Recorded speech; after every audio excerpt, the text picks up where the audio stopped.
Continuando con nuestro ciclo de charlas, tenemos al doctor Roberto, Carreño Manjarres. Es médico pediatra y especialista en medicina interna pediatra, egresado del Hospital Infantil de México, Federico Gómez, quien nos va a hablar el día de hoy sobre el uso correcto de vacunas. Bienvenido, doctor, y adelante con su presentación. Muy buenas tardes, tengan todos ustedes. Es un placer poder participar y agradezco a la mesa directiva de la Asociación de Médicos del Hospital Infantil de México. Y como normalmente ocurre en eventos donde la tecnología nos puede jugar malas pasadas, realmente creo que también debemos de tener la flexibilidad para no solo ahora tener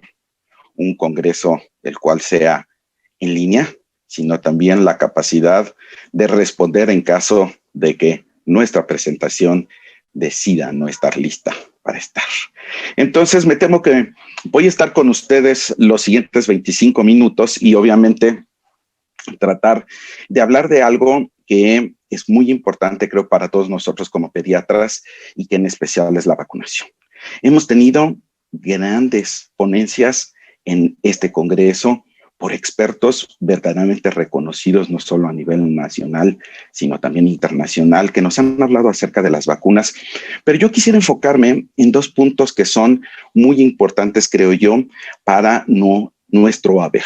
Su servidor, Roberto Carreño Manjarres, antes que nada, quisiera decirles que tal vez lo que más extraño no solo es estar presente en las reuniones, sino la convivencia con todos mis colegas, compañeros, que verdaderamente hacen de este evento algo muy especial. Esperemos que pronto podamos reunirnos y estar juntos. Y quisiera más que nada empezar hablando acerca de la importancia de la vacunación, pero en general. No quiero hablar de una sola vacuna, no quiero hablar de algo en específico, pero la vacunación como un evento que claramente los pediatras somos quienes debemos de llevar la batuta para hacer y lo que debemos de estar vigilando para el bienestar de nuestros pacientes. Y en este caso es muy claro que en nuestro país, ¿sí?, Salud Pública ha sido capaz de tener uno de los programas más exitosos de vacunación, que ha cambiado de ser un esquema de vacunación con una cartilla de vacunación a una cartilla nacional de salud, que ha permitido entonces no solo tener la vacunación para grupos etarios desde el nacimiento y ahora pensar antes del nacimiento a llevarnos a poder tener esta capacidad de proteger todo a través de la vida contra las enfermedades prevenibles por vacunación. Y esto hace que, en especial, tengamos en mente que sigue siendo la vacunación uno de los procesos más respetados por la población. De hecho, se exige la vacunación en nuestro país y en nuestro medio, y esto en un momento dado, es lo que nos permite seguir adelante. Para nosotros como pediatras es muy claro que el contar con un esquema de vacunación que incluye a niños y claramente 0 a 9 años es muy especial. Tenemos obviamente un esquema de vacunación de los más completos. Hay vacunas que aún están y deben incluirse y seguramente todos estarán de acuerdo conmigo que pues entre más enfermedades se protejan, esta posibilidad de mantener a nuestros niños, a nuestros pacientes protegidos va a ser mucho mayor y por ende completar la vacunación es muy importante, pero en especial creo que lo es en este momento. En este momento donde ya desde 2019 veníamos escuchando de la Organización Mundial de la Salud que la falla de la vacunación, no solo por el deseo de los padres de no vacunarse, sino simplemente por ese retraso. Eso que la Organización Mundial de la Salud reconoció como vaccine hesitancy, ese retraso. Mi hijo ya tiene demasiadas vacunas, son demasiadas vacunas, doctor, la que se les va a aplicar. Y realmente esto impactó en una forma muy clara, tan así que les decía yo en el 2019, la Organización Mundial de la Salud lo consideró uno de los 10 problemas de salud más importantes. Y si a eso agregamos ahora lo que estamos viviendo, una pandemia una pandemia que nos ha llevado a confinamiento, una pandemia que ya nos mostró hace 2 días el doctor César Martínez, nos ha puesto en un lugar muy triste, muy desprivilegiado, realmente. En una de sus diapositivas, recuerdo muy bien, él hablaba de que México, ¿sí?, ha estado reportando más de 500,000 de niños sin un esquema de vacunación adecuado, y esto claramente impacta en forma muy importante a lo que se puede y lo sé que se debe de hacer. Y ahí es, creo, donde entramos nosotros a tener ese impacto. Porque, claro, alguien puede decir, Roberto, pues la cartilla es salud pública, la cartilla es algo que obviamente se cumple con el gobierno, pero debemos recordar de que cada uno de nosotros en nuestra trinchera estamos siendo claramente parte de una solución. Estamos proveyendo la capacidad de tener a nuestro paciente que no desea acudir a una unidad de salud, que obviamente mantiene, y creo que es algo muy importante para nuestra confianza, y esa será la segunda parte de esta ponencia, de tener claro qué es lo que debemos hacer. Dentro de las cartillas de salud, todos sabemos además que contamos con una cartilla, para el adolescente. Ese paciente que a veces ni muchos pediatras quieren ver, y que claramente es el paciente que hasta los mismos padres saben. Decía el papá de uno de mis pacientes, es que a mí sí me gusta traerlo con usted, pero a él no le gusta venir porque obviamente usted lo revisa completo y ya le da pena estar presente. Pero eso no debe de dejar de impactar la necesidad no solo de esa exploración física completa, de esa consulta que los padres valoran y que verdaderamente nos pone en un espacio privilegiado de confianza, pero también es recordar que seguimos y debemos de seguir vacunando a nuestros pacientes en esta edad. Debemos de completar esquemas, debemos de tener la capacidad de decir, tienes un esquema completo de hepatitis B, vamos a completar tu esquema en específico para tétanos y difteria, tosferina, ahora que podemos hacerlo completamente, ¿sí? Y obviamente en aquellos pacientes que no completaron esquemas adecuados en sarampión, la aplicación de un esquema para completar la vacunación, que tiene un impacto muy claro. Ya lo vimos en este año al inicio. Tuvimos obviamente un brote que impactó a la Ciudad de México, el Estado de México, obviamente la zona conurbada de esta gran Ciudad de México, con cerca de una quinta parte de la población de todo México, pues tiene un impacto muy grande. Pero recuerden que algunos de los pacientes fueron, sí, obviamente los casos llegaron hasta Champotón, y recuerden que cerca del 89% de los casos eran personas que no habían recibido un esquema de vacunación adecuado, y esto lo hace muy importante. Y claro está, tenemos también a veces este sentido de ambivalencia muy claro que existe, y volteamos hacia el norte y odiamos a los gringos, pero amamos toda su información, ¿sí? Y así volteamos a ver qué dice el Comité Asesor en Prácticas de Inmunización, ACIP por sus siglas en inglés, y que da obviamente un esquema de vacunación que es muy completo, que definitivamente es muy importante cuando tenemos a pacientes que necesitan acudir a un campamento, que necesitan obviamente salir del país para estudiar, que necesitan un requisito porque los padres emigran para trabajar y se deben de completar estos esquemas de vacunación. Pero creo que lo importante recordar es que no hay un esquema universal de vacunación que sea el único, el mejor, y cada uno de estos esquemas realmente está pensado para cubrir las necesidades de una población. Y por ende, estoy de acuerdo, debemos, en la mayor parte de nuestras posibilidades, proteger a nuestros pacientes, y qué mejor que protegerlos vacunándolos. Pero mi punto sería en este momento, y claramente mi presentación les quería mostrar, es que obviamente existe un Centro Nacional para la Salud de la Infancia y la Adolescencia que surgió como parte del Consejo Nacional de Vacunación para posteriormente, en el año 2000, convertirse en el órgano rector de las políticas de salud para infancia y adolescencia, donde no solo se incluye vacunación, sino todas las, obviamente,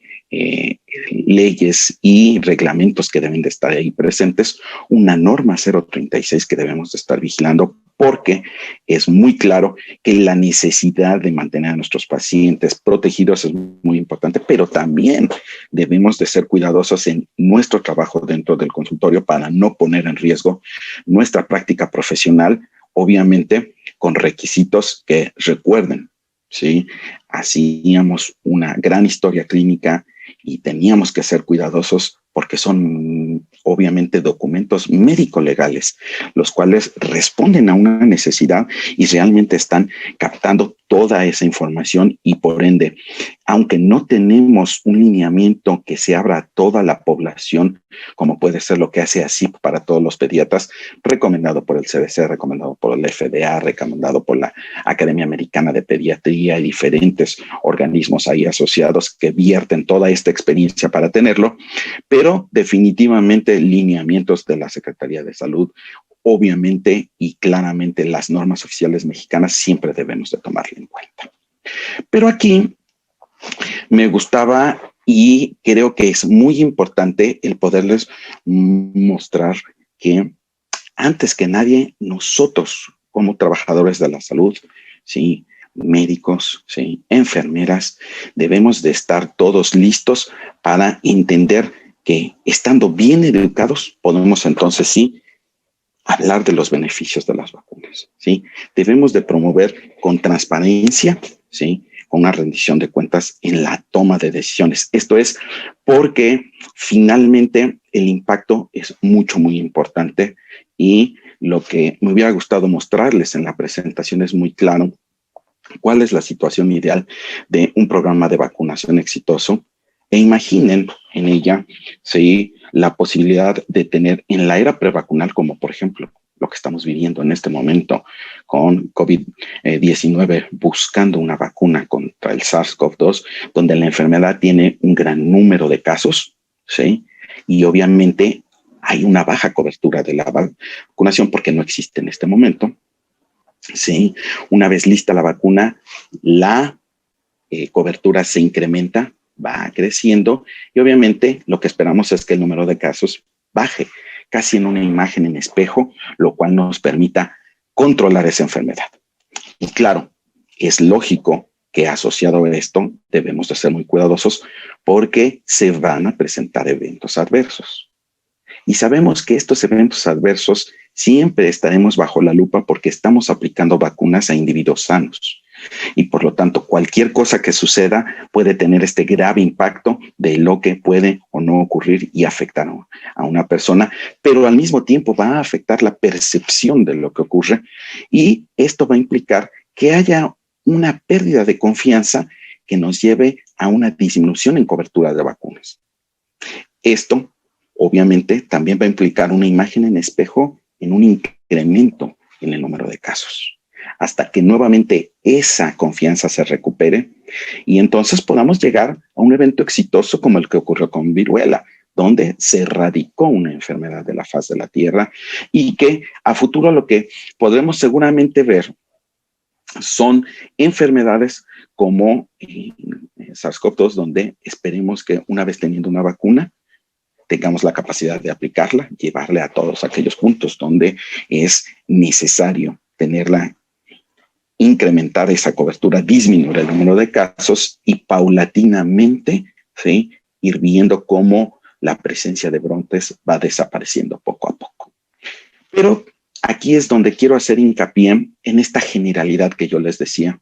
en la cual debemos verdaderamente de estar predicando con el ejemplo. Y lo que les quería mostrar en una diapositiva de un médico recibiendo una vacuna. Porque el problema serio, y está documentado, es que, por ejemplo, en brotes de sarampión en la Unión Europea entre el 2010 y el 2014, cerca de 1/3 de los casos, el iniciador o parte, ¿sí?, de esta cadena de transmisión fue un trabajador de la salud. Sí. Entonces, ¿cómo vamos a aumentar la vacunación de la población si tenemos que pelear con nosotros mismos para que se vacunen? Y tal vez ustedes me digan, yo en lo personal no conozco ningún pediatra que no se vacune, eso sí voy a ser muy claro. Puede existir, yo lo sé, pero a veces hasta el enemigo está en casa. Y seguramente les ha sucedido que el internista de adultos,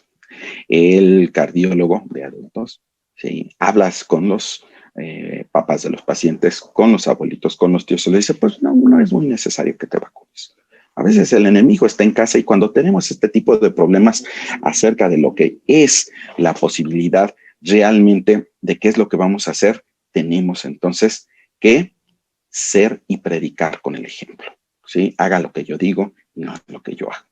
Y la verdad es que hemos cambiado de momentos donde, sí, tal vez pasamos de una pandemia que rápidamente se controló en 2009 y pudimos tener un regreso a la normalidad y ahora estamos viviendo, sí, una pandemia que ha tendido a través del tiempo a prolongarse, no sabemos cuánto más. Esperamos que estas noticias tan importantes como ya nos comentó la doctora Wong, sí, hace un par de horas, acerca de la posibilidad de tener ya vacunas con una alta efectividad, pero recordemos que una alta efectividad, eficacia, porque fueron ensayos clínicos, tenemos que esperar a ver la efectividad, qué es lo que ocurre en la vida real y qué es lo que vamos a tener una vez que lo que está presentándose es mucho, muy importante. Y entonces, yo quería mostrarles también un evento muy claro que es el que como pediatras debemos de compartir la responsabilidad con el paciente y su familia y dejarle ver con mensajes muy claros para que entienda cuáles son sus responsabilidades. Más allá del hecho de la decisión de retrasar o rechazar una vacuna, hacerle entender a la familia que es una gran responsabilidad que no solo implica un impacto sobre su hijo, sino obviamente la comunidad. Y entonces el hacerle ver a la familia que muy claramente, ¿sí?, ese pequeño, esa pequeña que no ha sido vacunado en forma adecuada, una vez que se enferme, pues lo primero que se tiene que hacer es informar al médico si es necesario hospitalizarla, si va a otra consulta, si es lo que se tiene que hacer, porque sí, obviamente el tener la claridad de saber qué es lo que sucede cuando estamos ante un cuadro que pudiera parecer y ser aparentemente fácilmente diagnosticado, pero lo que necesitamos los médicos es tener toda la información y tenerlos a la mano, ¿no? Entonces, la realidad es que algunos de estos ejemplos, sí, es insistirle a los padres que no tenemos esa capacidad nosotros de proteger, sí, a un individuo a pesar de la negativa de los padres para no aplicarlo y que el impacto no solo será sobre ese individuo, será sobre la comunidad y eso dará claramente la capacidad de poder en un momento dado conocer qué es lo que hacemos, qué es lo que tenemos que ver. Pero también nosotros tenemos que poner de nuestra parte y tenemos que entender, ¿sí?, la perspectiva de nuestro paciente, porque si no entiendo el problema, pues no lo puedo resolver y por eso es claro que debemos de entender la preocupación y debemos de proporcionar una estrategia de comunicación apropiada que nos deje en un momento dado, ¿sí?, dar el mensaje que deseamos. Y fíjese que en estudios muy claros, por ejemplo, de mujeres embarazadas, se ha visto que el deseo de proteger al niño es el factor clave para aumentar la cobertura, porque fueron, ¿sí?, las razones de protección mucho mayores, ¿sí?, que el riesgo de seguridad que veía la madre en vacunarse. Es decir, para la madre era muy claro que el proteger a su bebé era una necesidad muy importante y eso lo hemos ido aprendiendo con el tiempo de la protección del binomio y que claramente cuando informamos acerca de los riesgos, aumentamos, ¿sí?, la capacidad o el cambio de actitud con respecto a la vacunación. Si nos dedicamos a tratar de desmitificar, a negar el mito, en lugar de informar, ¿sí?, es claro y se ha demostrado que los porcentajes de individuos que cambian esa actitud es mucho más importante cuando ponemos el tiempo y esa necesidad. Y tenemos, ya lo vimos en algunas de las presentaciones del día de hoy, que utilizar toda, ¿sí? Las modalidades modernas que existen y que son efectivas para la comunicación. Y de ahí que, por ejemplo, ya escuchábamos en el área conurbada de Los Ángeles, donde telemedicina funciona muy bien cuando utilizamos estos métodos para poder estar realmente comunicando con la gente. Sabemos, por ejemplo, que 3 de cada 10 usuarios de teléfonos móviles lo hacen para buscar información de salud. Y en Estados Unidos los latinos son los que más tienen esta capacidad. Y lo que sí es claro es que, ¿sí? Cuando tenemos y buscamos el número de resultados por tópicos, por ejemplo, en Google, y buscamos vacunación, tristemente ahí sí tenemos una diferencia muy grande porque la mayor parte de las búsquedas son en cuanto a no cuáles son el valor de las vacunas, no si la vacuna es segura, pero más bien buscan acerca de qué es lo que está haciendo un grupo antivacunas, cuáles han sido los problemas que se han detectado.